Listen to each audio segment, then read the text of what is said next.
තෙරුවන් සරණයි පින්වත් ඔබ හැම දෙනාටම. සදහැවතුනි, බාලාකාරයෙකු බොහෝ මල් රැසකින් බොහෝ මල්දම් කොතන්නේ යම්සේද එවරදී මෙලොව උපන් මිනිසා විසින් බොහෝ කුසල් දහම් කළ යුතු බවයි සම්බුද්ධ දේශනාව.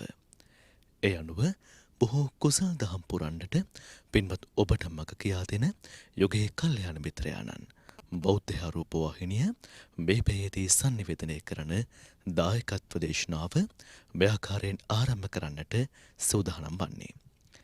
පින්වත්නි, මේ උතුම් වූ දේශනාව උදෙසා සිදු කළා වූ ආරාධනය පිළිගෙන බෞද්ධ රූපවාහිනිය මැදිරියට වැඩම කොට වැඩ සිටින පින්වත් ස්වාමින් වහන්සේ පූජනීය මාතර මහින්ද පින්වත් ස්වාමින් වහන්සේ අපි පළමුවෙන් දොහොත් මුදුනත් මැද සාදු නදෙන් පිළිගනිමු.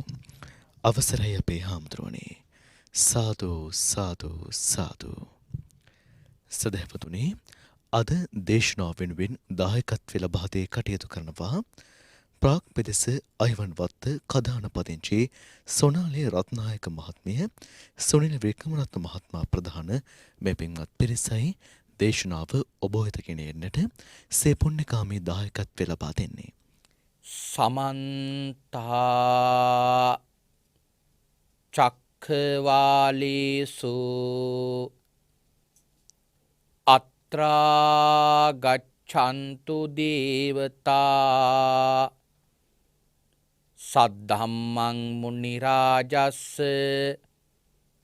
සුනන්තු සග්ග මොක්ඛදං ධම්මස්සවන කාලෝ අයං බදන්තා ධම්මස්සවන කාලෝ අයං බදන්තා ධම්මස්සවන කාලෝ අයං බදන්තා. නමෝ තස්ස භගවතු අරහතෝ සබ්බ ධම්මේසු අප්පටිහත ඥානචාරස්ස දස බලදරස්ස චතු වේසාරජ්‍ය විසරදස්ස සබ්බ සත්තුත්තමස්ස ධම්මිස්ස රස්ස ධම්ම රාජස්ස ධම්මස්සාමිස්ස තථාගතස්ස සබ්බඤුනෝ සම්මා සම්බුද්දස්ස. නමෝ තස්ස භගවතු අරහතෝ සබ්බ ධම්මේසු අප්පටිහත ඥානචාරස්ස දස බලදරස්ස චතු වේසාරජ්‍ය විසරදස්ස සබ්බ සත්තුත්තමස්ස ධම්මිස්ස රස්ස ධම්ම රාජස්ස ධම්මස්සාමිස්ස තථාගතස්ස සබ්බඤුනෝ සම්මා සම්බුද්දස්ස.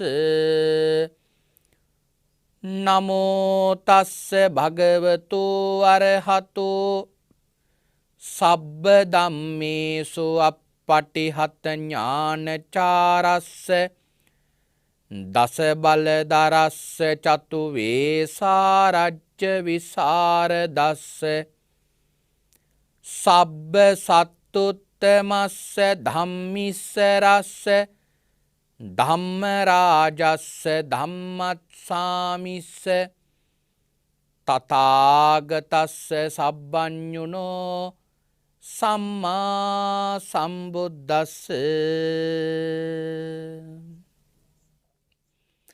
උතුම් වූ භාග්‍යවතුන් වහන්සේට මාගේ උතුම් නමස්කාරය වේවා. ධම්මස්වාමී ලෝකස්වාමී භාග්‍යවතුන් වහන්සේට අයිති ධර්මයක් දේශනා කරන මේ වෙලාවේ මාගේ මොවින් වැරදි වචනයක් පිට නොවේවා. මිත්‍යා දෘෂ්ටික වචනයක් පිට නොවේවා. මගේ අදහසක් ධර්මයට විරුද්ධව පිට නොවේවා. උතුම් වූ භාග්‍යවතුන් වහන්සේගේ සත්‍යම වූ බුද්ධ වචනය භාග්‍යවතුන් වහන්සේ සතුටු වෙන ආකාරයට කරන්න මට ශක්තිය ලැබේවා. ඒ සඳහා සියලු ආර්යයන් වහන්සේලාගේ අනුග්‍රහය ලැබේවා.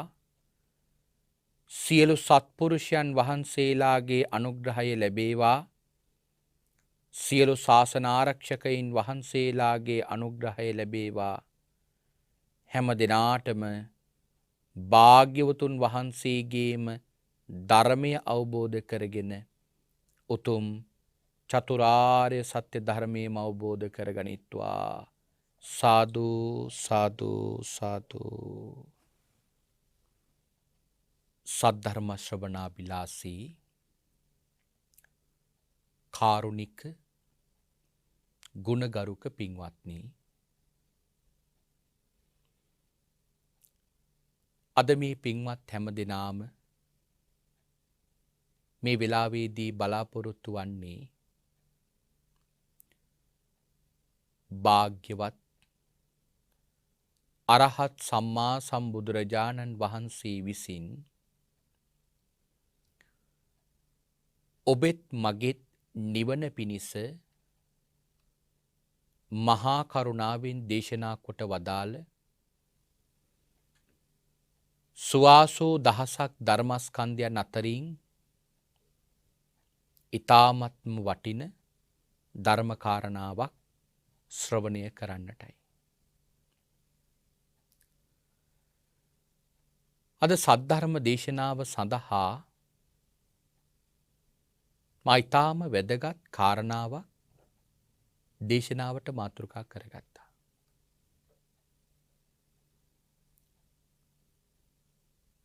සූත්‍රයේ නම තමයි අග්ගප්පසාද සූත්‍රය.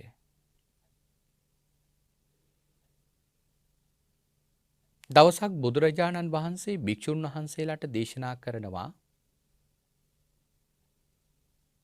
මේ ලෝකයේ මිනිස්සු විවිධ තැන්වලට පහදිනවා. තමන් කැමති වෙන යම් තැනක් තියෙනවා නම් ඒ කැමති වෙන තැන්වලට තමන් පහදිනවා. භාග්‍යවතුන් වහන්සේ මේ පහදින තැන් කොටස් වශයෙන් වර්ග කරලා තියෙනවා. සමහර මිනිස්සු අපදාවා පාද නැති අයට පහදිනවා. මිනිස්සු පිංගුතුනි සමහර වෙලාවට එහෙම සත්‍යයන්ට පහදින අවස්ථා තියෙනවා. සර්පයන්ට,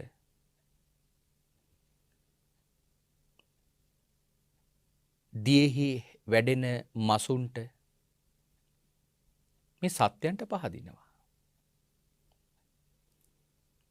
දැන් ඉන්දියාව වගේ රටවල් ගත්තොත් සමහර මිනිස්සු ඉන්නවා සර්පයෝ දෙවියෝ වශයෙන් අදහන. ඔවුන් ආගමක් කොට අදහනවා. ඒ ඇයි? තමන්ගේ හිතේ තියෙන පැහැදීම නිසා. බුදුරජාන් වහන්සේ වැඩ ඉන්න කාලේ ඒ විදියටම නාගයන් වන්දනා කරපු අවස්ථා අපේ ධර්මයේ සඳහන් කරලා තියෙනවා.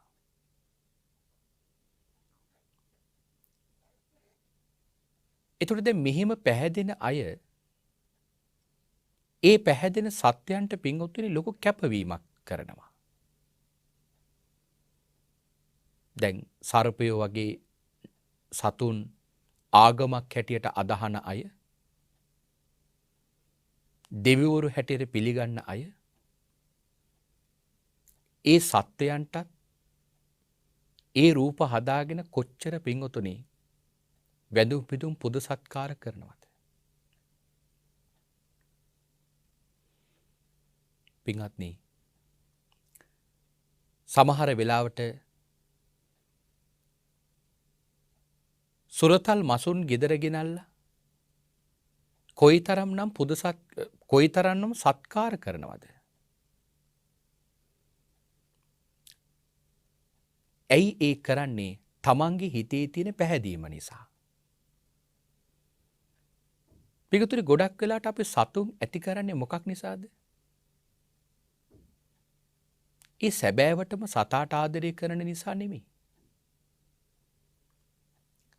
ඒ සතා කැමති වෙන විදියට නෙවෙයි අපි ආදරය කරන්නේ. අපි කැමති වෙන විදියට අපි සතාට ආදරය කරනවා. අපේ පින්වතුන් හිතලා බලන්න. අපි කැමතිද අපිව කාමරයකට දාලා කණ්ඩ බොණ්ඩ රූපවාහිනී යන්ත්‍රයක් මේ හැම දෙයක්ම දීලා කාමරේ වහලා දාලා තියෙනවනේ. අපි කැමතිද? අපි කැමති නෑ. නමුත් අපි හිතනවා කුරුල්ලෙක් ගෙනල්ලා කූඩු කරලා හදනකොට බල්ලෙක් ගෙනල්ලා කූඩු කරලා හදනකොට අපට හිතෙනවා සමහර අයට හිතෙන එක ලොකු පිනක් කියලා. නමුත් ඒක පිනක් කියලාවත් බුදුහාමුදුරු දේශනා කරේ නෑ. දක්ඛිනා විභංග සූත්‍රයේ අට කතාවේ කියනවා යමෙක් තිරිසන්ගත සතෙකුට ආහාර වේලක් දුන්නොත් ඒ කෙනාට ජීවිත 100ක් යනකම් ආයුෂ වර්ණ සැප බල ප්‍රඥා කියන මේ ආනිසංස පහ ලැබෙනවා. හැබැයි gedara සුරතලේට හදන සතාට කන්න දුන්න කියලා ආනිසංස ලැබෙන්නේ නැලු. මොකක් නිසාද? අර බලාපොරොත්තුවක් සහිතවයි ඒ සතාට අපි කන්න දෙන්නේ. එක්කෝ අපි ආදරයට, එහෙම නැත්නම් අපි ආරක්ෂාවට. ඒ පරමාර්ථයෙන් කන්න දෙන නිසා අපට ඒ කියන ආනිසංස ලැබෙන්නේ නැහැ. එතකොට එහෙමනම් බුදුහාමුදුරුවෝ දේශනා කරනවා අපදාවා මිනිස්සු මේ පාද නැති සතුන්ට පැහැදිලා ඔවුන් වෙනුවෙන් බොහෝ කැපකිරීම කරනවා. හැබැයි සාමාන්‍ය තිරිසන්ගත සතෙකුට කන්න ටිකක් දෙන තරම්වත් තමන් වඩාත් පැහැදීමෙන් කන්න දෙන සතාට දුන්නා කියලා ලැබෙන්නේ නැහැ. එතකොට තමන් පැහැදිලා ලොකු කැපවීමක් කරනවා. නමුත් ඒ කැපවීමට ලොකු ප්‍රතිඵලයක් තමන්ට නැහැ. ඊළඟට කියනවා සමහර දෙනෙක් දීපදාවා පාද දෙකක් තියෙන සත්වයන්ට පහදිනවා. අපි හිතමු කොයි ගණයට දෙවිවරු අයිති වෙනවා. මිනිස්සු අයිති වෙනවා. පාද දෙකක් තියෙන සතුන් අයිති වෙනවා. ඒතර භාග්‍යවතුන් වහන්සේ දේශනා කරනවා එහෙම තමන් පැහැදිලා ඒ පැහැදෙන තැන වෙනුවෙන් ලොකු කැපවීමක් කරනවා. අපි උදාහරණයක් ගමු. බලන්න පින්වතුනි සමහර වෙලාවට සමහර මිනිස්සු ඉන්නවා ජීවිතේ එක වතාවක්වත් රුවන්වැලි මහා සෑය වන්දනා කරලා නැහැ. සිරිපාදය වන්දනා කරලා නැහැ. බුදුරජාණන් වහන්සේට කියලා සකසල බුද්ධ පූජාවක් පූජා කළත් නැහැ.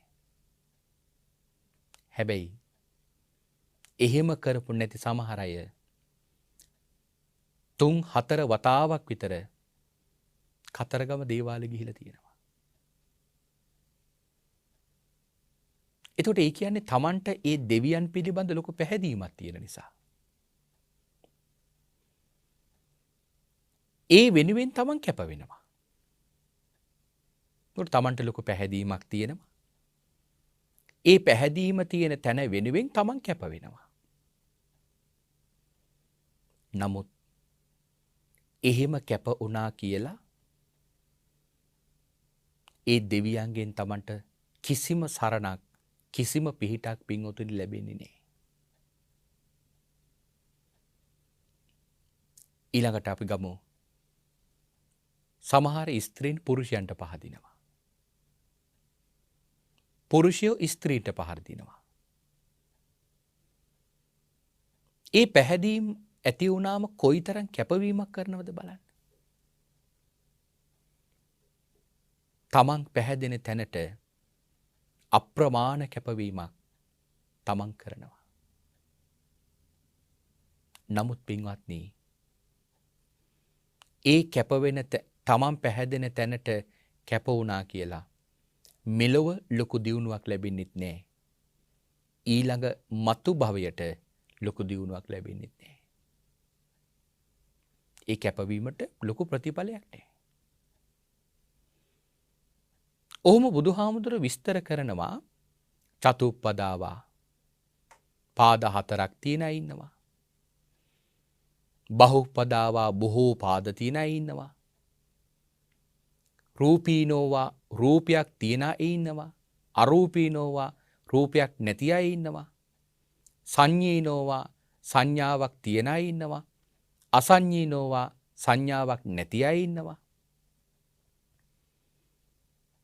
මෙහිම පින්වතුනි වර්ග කරලා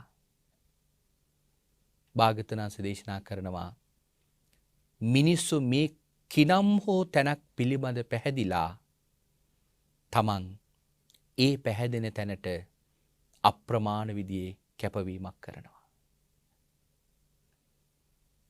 නමුත් ඒ කිසිම කැපවීමකට මෙලොව ලොකු දියුණුවක් ලැබෙන්නේ නැහැ. ඊළඟට මතු භවයට ලොකු දියුණුවක් ලැබෙන්නේ නැහැ. හැබැයි මේ ලෝකයේ පැහැදෙන තැන් අතර විශේෂම පැහැදීමක් තියෙනවා.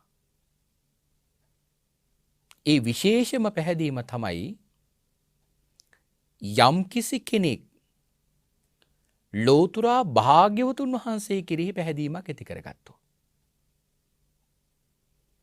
ඔය පැහැදෙන ස්ථාන අතර බුදුරජාණන් වහන්සේ කෙරෙහි ඇති කරගන්න පැහැදීම මේ ලෝකේ අග්‍රතම පැහැදීම හැටියට හඳුන්වන්නට පුළුවන්. පැහැදෙන ස්ථාන අතර මේ ලෝකයේ තියෙන අග්‍රතම පැහැදීම තමයි භාග්‍යවත් අරහත් සම්මා සම්බුදුරජාණන් වහන්සේ කෙරෙහි ඇති කරගන්න පැහැදීම. ඒ භාග්‍යවතුන් වහන්සේට කෙනෙක් පහදිනවනම් භාග්‍යවතුන් වහන්සේට යමෙක් පහදිනවනම් ඒ පැහැදෙන භාග්‍යවතුන් වහන්සේ උදෙසා අල්ප උත්සාහයක් දැරුවත් අල්ප කැපවීමක් කළත් දෑත් දෙක එකට එකතු කරලා එක සාදුකාරයක් දුන්නාත් පින්වතුනි කල්ප 100,000 වාරයක් සුගති සම්පත්ම ලබා දෙන අප්‍රමාණ පිනක් ඒ තුලින් ලැබෙනවා. පින්වතුනි භාග්‍යවතුන් වහන්සේ දේශනා කරනවා මේ ලෝකයේ මිනිස්සු පැහැදෙන තැන්වලට කොයිතරම් කැපවීමක් කරනවද? නමුත් පින්වතුනි බුදුරජාණන් වහන්සේ කෙරෙහි ඇති කරගන්න පැහැදීමෙන් අපි භාග්‍යවතුන් වහන්සේට ওই කැපවීම කරන්න පුළුවන් නා. පින්වතුනි අපට සංසාරයට කොයිතරම් නම් වටිනා කියන පිනක් පින්වතුනි ඒ තුලින් කරගන්න පුළුවන් කමක් ලැබෙයිද? අපි හිතමු යමෙක් ඉන්න තැන ඉඳලා ඉස්සරහට පාදයක් තබනවා. මම බුදුන් වඳින්න යමි. ඉන්න තැන ඉඳලා ඉස්සරහට අඩියක් තියෙනවා මම දැන් මේ බුදුන් වඳින්න යනවා කියලා. එහෙම නැත්නම් ඉස්සරහට අඩියක් තියෙනවා මම භාග්‍යවතුන් වහන්සේට පූජාවක් කරන්න යමි. එහෙම නැත්නම් ඉස්සරහට අඩියක් තියෙනවා මම භාග්‍යවතුන් වහන්සේව දකින්න යමි කියලා. පළවෙනි අඩිය ඉස්සරහට තියලා එක්කිනම් හෝ චේතනාවකින් දෙවනි අඩිය ඉස්සරහට තියන්න කලින් අපි හිතුව මේක නම් මැරෙනවා. පළවෙනි අඩිය තියලා දෙවෙනි අඩිය තියන්න කලින් අරගෙන මැරෙනවා. පින්වතුනි, ඒ මැරෙන කෙනාගේ ඊළඟ භවය කොයි වගේ තැනක් වෙයිද? ඒ කාන්තේම කල්ප 100,000 ගණන් මහා සැප විපාක ලබා දෙන සුගති සම්පත්තියක් මේ කෙනාට ජීවිතේ ලබන්නට පුළුවන්. එතකොට බලන්න ලෝතුරා භාග්‍යවතුන් වහන්සේ කිරී ඇති කරගන්න පැහැදීම කොයිතරම්නම් ශ්‍රේෂ්ඨද? දවසක් බුදුරජාණන් වහන්සේ එක කාලෙක වේදියක කියන පර්වතයේ ඉන්දසාල කියලා ගුහාවක වස්වාසය කළා. භාග්‍යවතුන් වහන්සේ ගුහාවේ වැඩ ඉන්නකොට දවසක් එක බකුමුණු පක්ෂියෙක් ආවා. ඇවිල්ලා බකුමුණු පක්ෂියා බුදුහාමුදුරන්ගේ ඉස්සරහා ඉඳගෙන හරියට අත්තටු දෙක එකට එකතු කරගෙන ඉන්නවා, වැඳගෙන ඉන්නවා වගේ. භාග්‍යවතුන් වහන්සේගේ දිහා බලාගෙන ඉන්නවා. භාග්‍යවතුන් වහන්සේ ආනන්ද හාමුදුරන්ට කියනවා, ආනන්ද, මේ අපි ඉදිරි පිටේ ඉන්නේ මේ බකුමුණු පක්ෂියා දන්නවද? මේන් තවත් කල්ප ලක්ෂයක් ගිය තැන සෝමනස්ස කියලා පසේ බුදු කෙනෙක් වෙනවා. එතකොට එහෙමනම් ඒ බකුමුණු පක්ෂියා මීට අසංඛ්‍ය දෙකකට කලින් පාරමිතා පුරන්න පටන් අරන් තියෙන්නේ. පසේ බුදු කෙනෙක් වෙන්න අසංඛ්‍ය 2යි කල්පලක්ෂය පාරමිතා පුරන්න ඕනනේ. එමනම් මහා කල්ප අසංඛ්‍ය 2ක් දැන් පාරමිතා පුරලා ඉවරයි. තව කල්ප ලක්ෂයයි තියෙන්නේ. හැබැයි බකුමුණි. පින්වතුනි, බකුමුණෙක් නෙවෙයි. නිරයට උනත් පින්වතුනි යන්න පුළුවන් අකුසල් කරගෙන ඉන්නවා නම් පාරමිතා පුරන ජීවිතවලදී පවා. දැන් මේ බකුමුණු පක්ෂියා පෙර යම් අකුසල කර්මයක් නිසා දැන් මේ දුගති භවයක ඉපදිලා ඉන්නවා. තිරිසන් භවයක ඉපදිලා ඉන්නවා. නමුත් දැන් තිරිසන් භවයේ ඉඳගෙනත් බුදුරජාණන් වහන්සේ දිහා බලාගෙන ඉන්නවා. පින්වත්නි, භාග්‍යවතුන් වහන්සේ ආනන්ද හාමුදුරන්ට කියනවා, ආනන්දය, මේ බකුමුණු පක්ෂියා මම දිහා බලාගෙන ඉඳලා ඇති කරගත්තු චිත්ත ප්‍රසාදයට කොයිතරම් පිනක් ලැබෙනවද කියලා කියනවා නම් මේ තමයි මේ බකුමුණු පක්ෂියා දුග්ගති භවයක උපන් අන්තිමාත්ම භාවය. ආයි කල්ප ලක්ෂේ පුරාවටම කවරදාකවත් ඒ බකුමුණු පක්ෂියා දුග්ගති භවයක නම් උපදින්නේ සුගති භවයකමයි උපදින්නේ කියලා භාග්‍යවතුන් වහන්සේ දේශනා කරා. මට නම් මේ කතාව හරි විශේෂයි. පිටුතේ බකුමුණු පක්ෂියට කොහෙන්ද මේ බුදු ගුණ ආවර්ජනය වෙන්නේ? ඒ සතාට බුදු ගුණයක් ආවර්ජනය වුණේ නෑ. එතකොට බුදු ගුණයක් ආවර්ජනය නොවිච්ච ඒ තිරිසන්ගත සතාට බුදුහාමුදුරෝ දිහා බලාගෙන ඇති කරගත්තු චිත්ත ප්‍රසාදයට ওই තරම් පිනක් විපාක දුන්නා නම් අඩු ගානේ ඉතිපිසෝ ගාතාවත් කටපාඩම් අපිට භාග්‍යවතුන් වහන්සේ දිහා බලාගෙන එක වරක් දොහොත් මුදුන් දිල සාදුකාරයක් දුන්නොතින් හිතලා බලන්න ඒ සාදුකාරයට කොයිතරම් කුසලයක් අපට ලැබෙයිද? බකුණු පක්ෂියට ඉතිපිසෝ ගාතාව බෑනේ. බුදු ගුණ තාවර්ජනය වෙන්නේ නෑ. ඉතින් එවන් සතෙකුටත් ඊතරම් විපාකයක් පළ දුන්නා නම් ඔබ හිතන්න අපිට භාග්‍යවතුන් වහන්සේ දිහා බලාගෙන එක වරක් සාදුකාරයක් දුන්නොත් එක සාදුකාරයට කොයිතරම් පිනක් අපට ලැබෙයිද? ආන් ඒ නිසා තමයි කියන්නේ පින්වතුනි, මේ ලෝකේ යුරෝපේ බටහිර වගේ දියුණු රටවල් තියෙද්දි ඇයි අපි මේ ලංකාව වගේ රටක ඉපදුනේ? පින්වතුනි, ලංකාව වගේ රටක ඉපදුනේ ඇත්තටම අපි සැප විඳින්න නෙවෙයි. මොකද මේකේ විඳින තරම් සැපයක් නැහැ අපිට. හැබැයි ලංකාව කියලා කියන්නේ හරියට දුගතියත් සුගතියත් තීරණය කරන්න පුළුවන් ස්ථානයක් වගේ. මෙතනින් අපිට තීරණය කරන්න පුළුවන් අපි කොහෙටද යන්නේ කියලා. හැබැයි සාමාන්‍ය ශ්‍රද්ධාව තියෙන කෙනෙකුට උනත් මේ ලංකාව වගේ රටක උපන්නොත් ඒ කෙනාට කොයි තරම් නම් පිනක් පින්වතුනි කරගන්න පුළුවන්ද? බටහිර යුරෝපයේ රටක උපන්න මහා ධනවත්ම පුද්ගලයාටත් වඩා.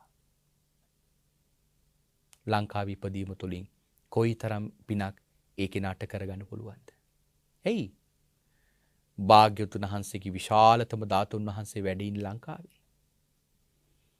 වැඩිම ධාතුන් වහන්සේලා ප්‍රමාණයක් එකම තැන වැඩ ඉන තැන තියෙන ලංකාවේ. සතර දළදා වහන්සේලාගෙන් දළදා වහන්සේලා දෙනමක්ම වැඩ ඉන්නේ ලංකාවේ. එතකොට හිතන්න ඊතරම් මහ අනුග්‍රහයක් ලැබපු භූමියක අපිට පය තබන්න ලැබෙනවා කියන එක කොච්චර පිනක් තියෙන ඕනද?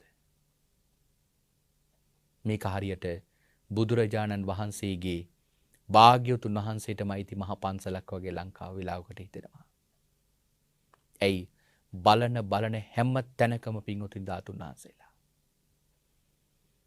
මේ කෙනෙකුට පින්වතුනි කිලෝමීටර් 200ක් විතර මේ ලංකාවේ ඇවිද්දොත් යන ගමම බුදුහාමුදුරන්ගේ ධාතුන් වහන්සේලා කී තැනක් වන්දනා කරගෙන යන්න පුළුවන්ද? පින්වතුනි ඔය භාග්‍ය යුරෝපේ රටක මහා ධනවතෙක් වෙලා ඉපදුනා කියලාවත් ලැබෙයිද? ලැබෙන්නේ නෑ.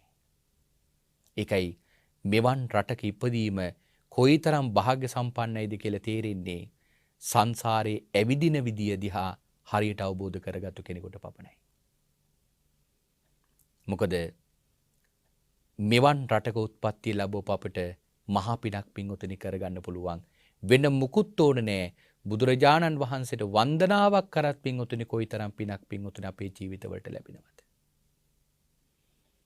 ඒකේ සඳහන් කරේ භාග්‍යවතුන් වහන්සේ කිරිහි යමෙක් පැහැදෙනවා නම් ඒ කෙනාට ලැබෙන විපාකය අග්‍රයි. අර පීත විමානේ සඳහන් කළේ ඒකනේ. දවසක් වැටකොළු මල් 4ක් අරගෙන අජාසත් රජතුමා හදපු ධාතු චෛත්‍ය වඳින්න යනවා එක දුප්පත් කාන්තාවක්. නමුත් ඇයට මේ වැටකොළු මල් ටික පූජා කරගන්න ලැබුණේ යන අතර මගම එක්තරා එළදෙනක් ඇනලා මරණයටපත් වුණා. හැබැයි හිත තිබුණේ කොහෙද? සත්තු ශරීර මුද්දිස්ස විපස්සනේන චේතසා. හිත තිබුණේ ශාස්ත්‍රුන් වහන්සේ කෙරෙහි. නමුත් මරණින් මතුව හරියට නිින්දෙන් අවදි වුණා වගේ තව්තිසා දිවි ලෝකේ මුළු දිව්‍ය ලෝකෙම බබළුවාගෙන රත්තරන් විමානයක් එක්කයි දෙව්ලොව පහළ වුණේ. ශක්‍රදිවිය විලහනවනේ. මෙතරම් මහ විපාකයක් ලබන්න මොකද්ද කරපු ලොකු පින? කියනවා ස්වාමීනි මේ වැටකොළු මල් 4 පූජා කරන්න යන ගමන් මැරුණි මම මේ. ශක්‍රදේවිය අහනවා ඔය වගේ පුංචි දෙයක් දන් දුන්නම කොහොමද මෙච්චර විපාකයක් ලැබුණේ? එතකොට ඇයි කියනවා ස්වාමීනි මම මේ වැටකොළු මල් පූජා කරලා ලැබපු පින නෙවෙයි මේ. මට මේ විපාක දුන්නේ ස්වාමීනි පූජා කරන්න යන ගමන් ලැබිච්ච විපාකය. ස්වාමීනි බැරි වෙලාවක්වත් මට පූජා කරලා එන ගමන් මේ කර්මයේ විපාක දුන්නා නා. ඒ කියන්නේ මල් ටික පූජා කරලා එන ගමන් මම මැරුණා නා. ස්වාමීනි මම උපදින තැන ඔබ වහන්සේටවත් හොයාගන්න බැරි වෙයි. ඒ කියන්නේ ඊට වඩා ඉහළ තැනකට යනව පූජා කරලා එනකොට මැරුණා නා. එතකොට බලන්න පින්වතුනි මේ බුදුරජාණන් වහන්සේ නමක් ලෝකේ පහළ වීම මේ සත්‍යයන්ට හරියට මහා නිදානයක් පහළ වුණා වගේ. මේක පින්වතුනි හිතාගන්න බෑ. භාග්‍යවතුන් වහන්සේ නමක් ලොවට පහළ වීම අපට ලැබීම කොයිතරම්නම් භාග්‍යයක්ද කියලා. මොකද සම්මා සම්බුදුරජාණන් වහන්සේ නමක් නිසා මේ සසර සත්වයෝ බොහෝ දෙනෙක් සංසාරයට මහා වටින ප්‍රයෝජනයක් ඒ භාග්‍යතුන් වහන්සේ නිසා කරගන්නවා. ඒක පින්වතුනි ප්‍රඥාවන්තයෝ දන්නවා. එහෙම දන්න ශ්‍රද්ධාව තියෙන ප්‍රඥාවන්තයෝ හැම වෙලාවකම කරන්නේ ඒ භාග්‍යවතුන් වහන්සේ උදෙසා සත්කාර සම්මාන කරන එක. දැන් මීට මහා කල්ප 94කට කලින් සිද්ධාර්ථ භාග්‍යතුන් වහන්සේගේ කාලෙදි හිටියා එක සේන කියලා මිනිස්සෙක්. මේ මිනිසයා භාග්‍යවතුන් වහන්සේ කෙරෙහි ඇති කරගත්ත පැහැදීම ගාථා 4කින් නාද කරලා කිව්වා. උසබං පවරං වීර මහේසින් විජිතාවිනං සුවන්න වන්නං සම්බුද්ධං කෝදිස්වා නප්පසීදති.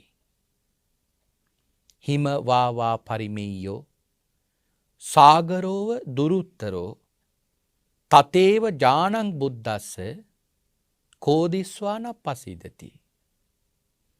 වසුදහා යතහප්පමීයා චිත්තාවන වටංසකා තතේව සීලං බුද්දස්ස කෝදිස්වා නප්පසීදති. අනිලජෝව අසංකෝබෝ යතාකාසෝ අසංකියෝ තතේව ඥානං බුද්දස්ස කෝදිස්වා නප්පසීදති. භාග්‍යතුන් වහන්සේට වන්දනා කරන්න පුළුවන් මහා කුසල් වැඩෙන හරි අපූර්ව ගාථා 4ක් මේක. අපේ ධර්මයේ තියෙන කරුණු 4ක්. එක වතාවක් බුදුරජාණන් වහන්සේට මේ ගාථා 4 කියලා වැඳා.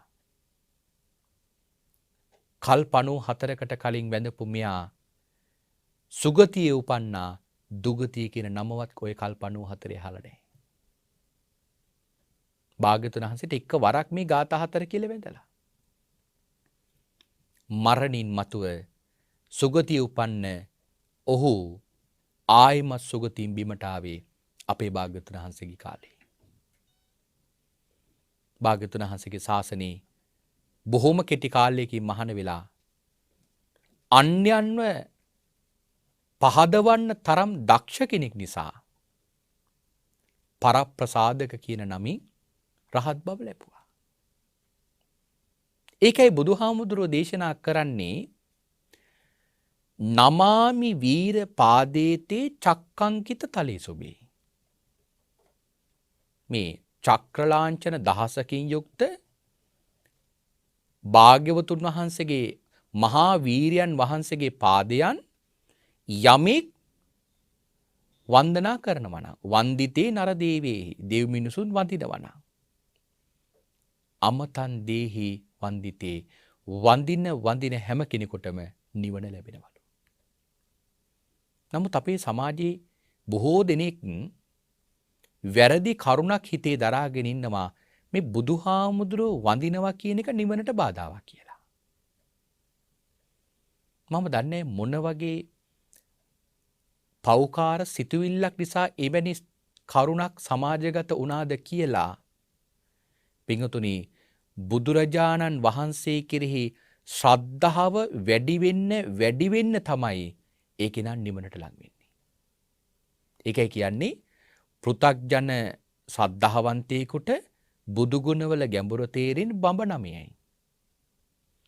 සෝවාන් මාර්ග ඵල ලැබපු පුද්ගලයාට බුදු ගුණවල ගැඹුර තේරෙන්නේ බඹ 10යි. එහෙම වැඩි වෙනවා ඉහළටම යන්න. සකදාගාමි ආරයන් වහන්සේ නමකට බුදු ගුණවල ගැඹුර තේරෙන්නේ බඹ 20යි.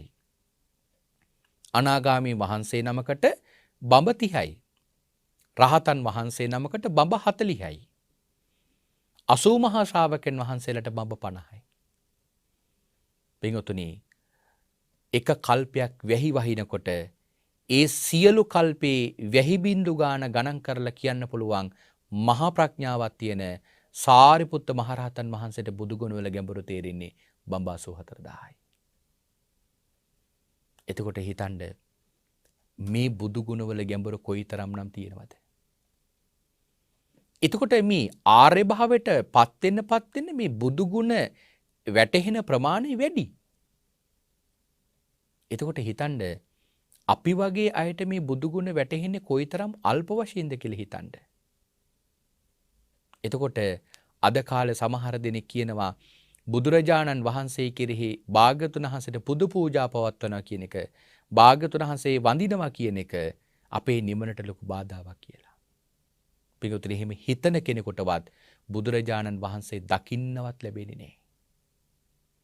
ඒකනේ දේවදත්ත හාමුදුරුවන්ට භාග්‍යවතුන් වහන්සේ දකින්න බැරි වුණේ.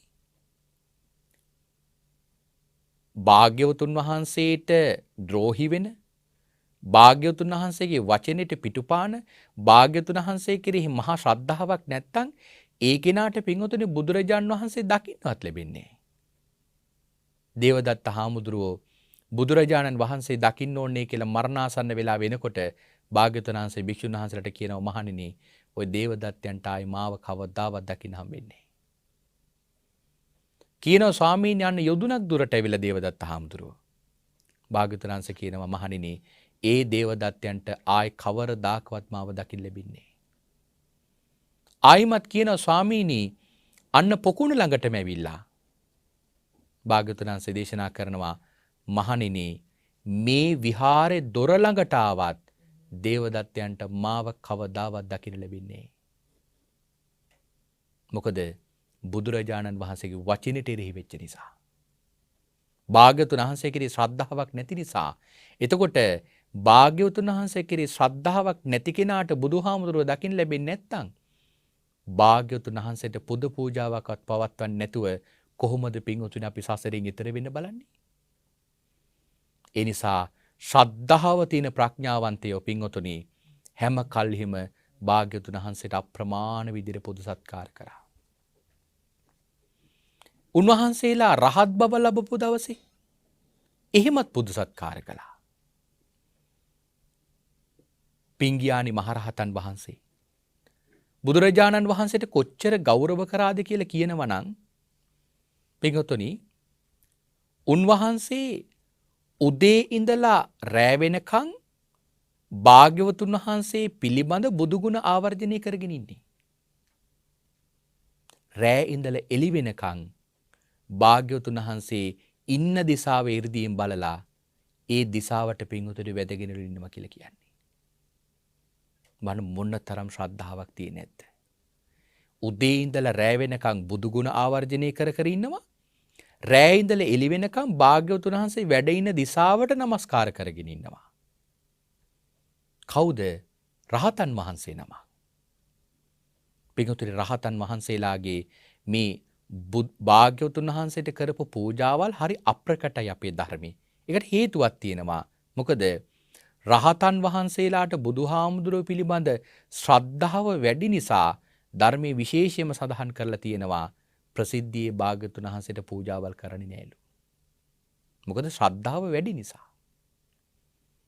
එහෙනම් පින්වතුනි අපි භාග්‍යවතුන් වහන්සේට කොයිතරම් සත්කාර සම්මාන කරන්න ඕනද? ඒ කරන හැම ක්‍රියාවකින්ම කොයිතරම් මහ කුසලයක් අපට ලැබෙනවද? මේක පින්වතුනි ප්‍රඥාවන්තයෝ දන්නවා. අපේ සමාජයේ අද වෙනකොට ඒ කාරණාව දියුණු වෙලා තියෙනවා.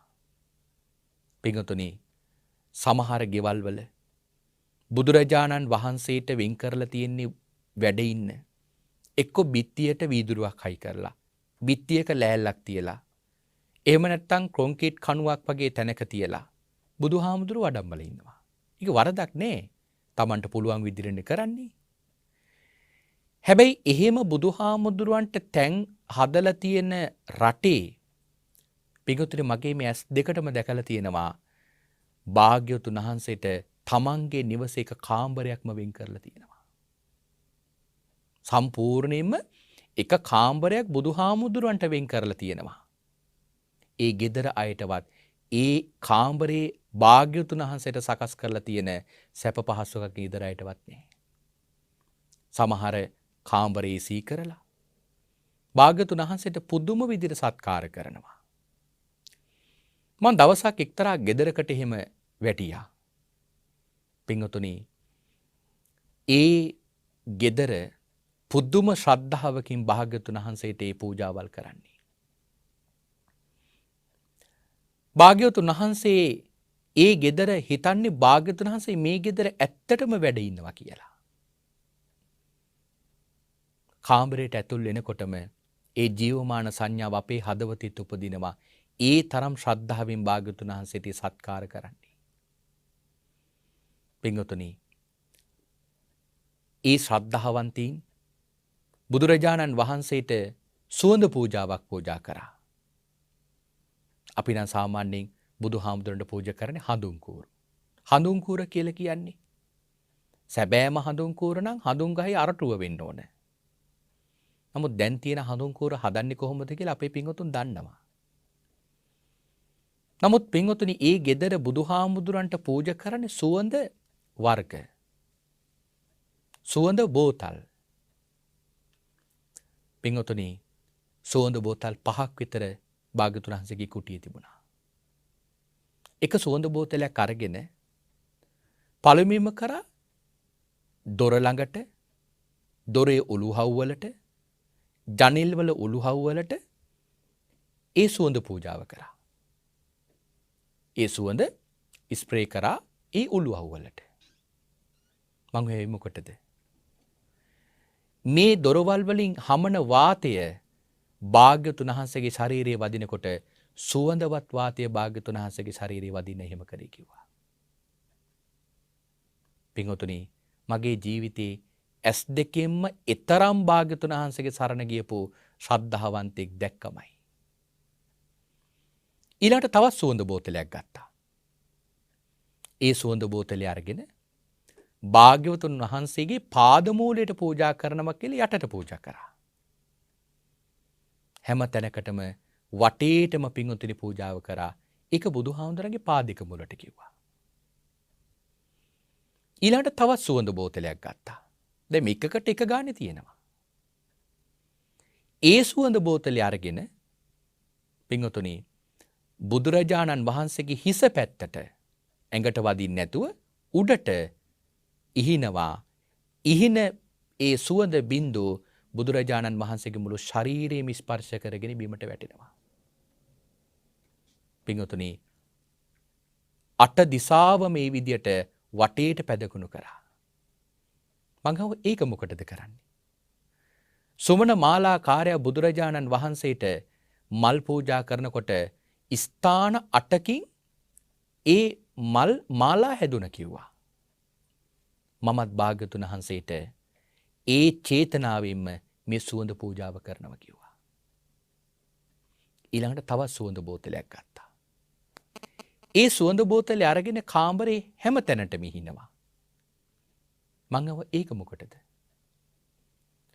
සියලු බුදුරජාණන් වහන්සේලා මේ කුටියේ වැඩ ඉන්නවා කියන සංඥාවක් මගේ හිතේ තියෙනවා කිව්වා. ඒ සියලු සම්මා සම්බුදුරජාණන් වහන්සේලාටයි මේ සුවඳ පූජාව කරන්න කියලා කිව්වා. තවත් සුවඳ බෝතලයක් ගත්තා. ඒ සුවඳ බෝතලය අරගෙන අර දොරේ හැන්ඩල් එකට අරින කොටසට ජනේලේ අරින කොටසට ඉහිනවා. මං ඒ මොකටද? භාග්‍යවතුන් වහන්සේ මේ කුටියේ ජනේලයක් අරිනවන, දොර අරිනවන, ඒ බුදුහාමුදුරුවෝ මෙන්න මේ තැන් අල්ලයි කියලා හිතලා ඒ තැන් වලට ඉහිනවා කිව්වා. පින්වතුනි දරා ගන්න බෑ මේ ශ්‍රද්ධාව නම්. මේ කාරණාව මට හිතුණ දේශනාවකදී කියන්න ඕන කියලා. මොකද මෙහිම ශ්‍රද්ධාව තියෙන ප්‍රඥාවන්තයෝ මේ බුද්ධ ශාසනය තාමත් ඉන්නවා කියන එක කියන්න. මටත් ආස හිතුණා එහෙම සුවඳ පූජාව බුදුහාමුදුරන්ට මගේ බුදු කුටියේ කරන්න. හිතලා සුවඳ බෝතලයක් අරගෙන මම බැලුවා එකේ කොහොමද මිල ගණන්. අඩුම සුවඳ බෝතලේ වටිනාකම පින්වතුනි රුපියල් 11000යි. තවත් බෝතලයක් ගත්තා. ඒ දෙවණියට ගත්ත බෝතලේ වටිනාකම රුපියල් 26000යි. මගේ මේ ඇස් දෙකෙන් දැකපු කරුණක් මම මේ කිව්වේ. පින්වතුනි අපේ පින්වතුන් හිතන්න බුදුරජාණන් වහන්සේට පූජා කරන සුවඳ එක ඔහොමනම් ඉතින් හිතන්නකෝ භාග්‍යවතුන් වහන්සේට පූජා කරන මල් කොච්චර වටිනවද? ඒ ගෙදර බුදුරජාණන් වහන්සේට පූජා කරන ආහාර කොච්චර වටිනවද? එතකොට බුදුහාමුදුරුවෝ වැඩ ඉන්න තැන කොච්චර වටිනවද කියලා අපේ පින්වතුන් දැන් තීරණය කරලා බලන්න. හැම මාසයකට සැරයක්ම ඒ තරම් සුවඳ ගොඩක් බුදුහාමුදුරන්ට පූජා කරනවා. පුදුම ශ්‍රද්ධාවක් පින්වතුනි ඒ ගෙදර භාග්‍යතුන් වහන්සේට සත්කාර කරන විදිය දැක්කම අපිට හිතේ ඇති වෙන්නේ. ඇයි ඒ? ඒක තමයි ධර්මයේ තුලින් හරියට බුදුන් දැකපු මිනිස්සු. ඒකනේ කියන්නේ ධර්මයේ බලන්න එතකොට බුදුන් භාග්‍යතුන් වහන්සේ පෙනේ. ධර්මයේ කියවගෙන යන කෙනාට පින්වතුනි බුදුරජාණන් වහන්සේ කෙරෙහි ඇතිවෙන ශ්‍රද්ධාව ආන් ඔය වගේ. පින්වතුනි මේ ලැබිච්ච දුර්ලභ ශාසනයේ දුර්ලභ කාලේ ආයි කවදා අපට මෙවන් පූජාවල් කරගන්න සසරේ ලැබෙයිද අපි දන්නේ නැහැ. මොකද හැම කල්හිම භාග්‍යතුන් වහන්සේලා පහළ වෙන්නෙත් නැහැ. නමුත් මේ ලැබිච්ච මේ ශාසනයේ ලැබිච්ච මේ දුර්ලභ අවස්ථාවේ අපේ පින්වතුන් පුළුවන් තරම් කැප වෙලා ඒ භාග්‍යතුන් වහන්සේට ජීවමාන සංඥාවෙන් පුදු සත්කාර පුදු පූජාවල් කරන උනන්දුවක් ඇති කරගන්න. එහෙමනම් කාලයත් නිමාවටපත් වෙලා තිබෙන නිසා අපි මේ දේශනාව මෙතකින් නිමාවටපත් කරනවා. ධර්ම ශ්‍රාවක ඔබ හැම දිනාටම භාග්‍යතුන් වහන්සේ කෙරෙහි අප්‍රමාණ ශ්‍රද්ධාවක් හිතේ උපදවා ගන්නට මේ දේශනා කරන දේශිත ධර්ම කරුණෝ ඔබේ ජීවිතයට හේතු වාසනා වේවා කියලා අපි මේ වෙලාවේ සාදු කියා ප්‍රාර්ථනා කරනවා. හොඳයි එහෙමනම් අද දවසේදී මේ උතුම් සද්ධර්ම දේශනාව මේ විදියට මුළු මහත් ලෝකයා කෙරෙහිම දේශනා කරවන්නට ධර්ම දේශනාවේ දායකත්වයේගෙන කටයුතු කරනු ලබන්නේ කඳාන අයිවරිවත්ත පාක් පෙදෙස නොම්බර 9981C නිවසේ පදිංචි සොනාලි රත්නායක සුනිල් වික්‍රමරත්න කියන මෙන්න මේ පවුලේ පින්වත් පිරිස. ඒ පින්වතුන් බලාපොරොත්තු වෙනවා ආර්.එම්. ගුණසේකර පියාණන්ට, සෝමාවතී මෑණියන්ට, සමන් රත්නායක සහෝදරයාට පින් අනුමෝදන් කරන්නට. ඒ නම් මිය පරලෝ ගියපු සියලු මියගිය ඥාතීන් මේ පින් අනුමෝදන් වේවා. ඒ හැම දිනාගේම භවගාමී ජීවිතය සුවපත් වේවා ප්‍රාර්ථනා කරන බෝධියකින් උතුම් චතුරාර්ය සත්‍ය ධර්මය අවබෝධ කර ගනිත්වායි සාදු කියා අපි මේ වෙලාවේ පින් අනුමෝදන් කරමු. ඒ වගේම පෙබරවාරි මාස උපන්දිනය සමරන සියලුම ලෝකවාසීන් වෙනුවෙන් විශේෂයෙන් ආශිර්වාදේ කරනවා සුමිත් රාජසූරිය, ප්‍රසන්න සේනාරත්න, සුනිල් වික්‍රමරත්න ඇතුළු පවුලේ හැම දිනාටම ආශිර්වාදේ කරන්නට. ඒ හැම දිනාටම නිදුක් නිරෝගී දීර්ඝායුෂ සම්පන්නිය සැලසේවා. කායික මානසික සුවපත් භාවය සැලසේවා. සියලු යහපත් බලාපොරොත්තු පැතුමන් සියල්ලක්ම ස්වර ප්‍රකාරයෙන්ම සාර්ථකමත් වේවා කියලා අපි මේ වෙලාවේ සාදු කියා සෙත් ප්‍රාර්ථනා කරනවා. ඒ වගේම බෞද්ධ නාලිකාවේ නිර්මාතෘවර අවසරයි අති ගෞරවනීය දරණාගම කුසල ධම්ම නායක මාහිමිපාණන් වහන්සේටත් මේ වෙලාවේ පින් අනුමෝදන් කරනවා. උන්වහන්සේටත් මේ සියලු කුසල් අනුමෝදන් කරමි අනුමෝදන් වේවා. ඒ වගේම දේශිකානන් වහන්සේටත් නිදුක් නිරෝගී සුවය ප්‍රාර්ථනා කරනවා. මේ පින්කමට සහභාගී වූ හැම දෙනාටමත් මේ සියලු කුසල් අනුමෝදන් කරන්නට බලාපොරොත්තු වෙනවා. ඒ හැම දෙනාටමත් මේ සියලු කුසල් අනුමෝදන් කරමු අනුමෝදන් වේවා. ඒ හැම දෙනාගේම සියලු යහපත් බලාපොරොත්තු පැතුමන් සියල්ලක්ම සාර්ථක කරගන්නටත් නිදුක්භාවය නිරෝගීභාවය ලබන්නටත් මේ සියලු කුසල පක්ෂයෝ හේතු වාසනා වේවා කියලා අපි මේ වෙලාවේ සාදු කියා ප්‍රාර්ථනා කරගමු. ඒ වගේම සියලු දෙනාගේම නම් මිය පරලෝ ගියපු සියලු මියගේ ඥාතින්ටත් පින් අනුමෝදන් කරනවා. ඒ හැම දිනාමත් සතුටු සිතින් මේ පින් අනුමෝදන් කරගනිත්වා. එහෙමනම් දායකත්වයේ දරන සොනාලි රත්නායක, සුනිල් වික්‍රමරත්න කියන මේ පින්වතුන්ට නිදුක් භාවය නිරෝගී භාවය සැලසේවා. කායික මානසික සුවපත් භාවය සැලසේවා. සියලු යහපත් බලාපොරොත්තු පැතුමන් සියල්ලක්ම ස්වර ප්‍රකාරයෙන්ම සාර්ථකමත් වේවා. මෙලොව ජීවිතේ යහපත් කරගෙන ලැබූ දුර්ලභ මනුෂ්‍යාත්මය තුළ බොහෝ කුසල් දහම් වඩන්නට ධම්මානුධම්ම ප්‍රතිපදාවේ ගමන් කරන්නට ශක්තිය ධෛර්යය ලැබේවා කියලා අපි මේ වෙලාවේ සාදු කියා ප්‍රාර්ථනා කරනවා. අවසානයේදී මම මේ ධර්ම දේශනාව කරලා දේශනාවෙන් ළඟා කරගන්න ලද සියලු පින් පසුගිය දවසක මියගිය මාගේ ආදරණීය මෑණියන්ට මේ පින් අනුමෝදන් කරමි අනුමෝදන් වේවා. ඊට පෙර මිය පරලෝ ගියපු මාගේ පියාණන්ටත් මේ පින් අනුමෝදන් කරමි අනුමෝදන් වේවා. ඒ වගේම මා පැවිදි කරපු මාගේ ගුරු දේවෝත්තමයන්න් වහන්සේටත් මේ සියලු පින් අනුමෝදන් කරමි අනුමෝදන් වේවා. ඒ හැම දිනාගෙම සසර ගමන සුවපත් කර ගනිත්වා ප්‍රාර්ථනා කරන බෝධියකින් උතුම් චතුරාර්ය සත්‍ය ධර්මය අවබෝධ කර ගනිත්වා. ඒ වගේම මෙවන් උතුම් සද්ධර්ම දේශනාවක් මේ විදියට දේශනා කරන්නට ධර්ම කරුණ වලින් මාව බොහෝම කරුණාවෙන් පෝෂණය කරන මාගේ ගුරු දේවයාණන්ටත් මිපින් බලයෙන් නිදුක් නිරෝගී දීර්ඝායුෂ සම්පන්නිය සැලසේවා. අවසානයේ ඔබ අප හැම දිනාටමත් කෙටිම කාලයකින් පහසුම ආකාරයෙන් සුඛ සහගත ප්‍රතිපදාවෙන් සියලු දුකින් මිදෙම්වා මේ සියලු කෙලෙස් බරින් නිදහස් වෙම්වා අජර වූ අමර වූ නිවන ලැබ සැනසෙන්නට මේ කුසල් උතුම් පාරමිතාවක්ම වේවායි සාදු සාදු සාදු කියා අපි ප්‍රාර්ථනා කරගමු. ආකාසට්ටහා ච බුම්මට්ටා දේවානාගා මහිද්దికා පුඤ්ඤන්තං අනුමෝදිත්වා චිරන් රැක්කන්තු සම්මා සම්බුද්ධ ශාසනං. ආකාසට්ටහා ච බුම්මට්ටා දේවානාගා මහිද්దికා පුඤ්ඤන්තං අනුමෝදිත්වා චිරන් රැක්කන්තු සම්මා සම්බුද්ධ දේශනං. ආකාසට්ටහා ච බුම්මට්ටා දේවානාගා මහිද්దికා පුඤ්ඤන්තං අනුමෝදිත්වා චිරන් රැක්කන්තු සම්මා සම්බුද්ධ ශාවකං.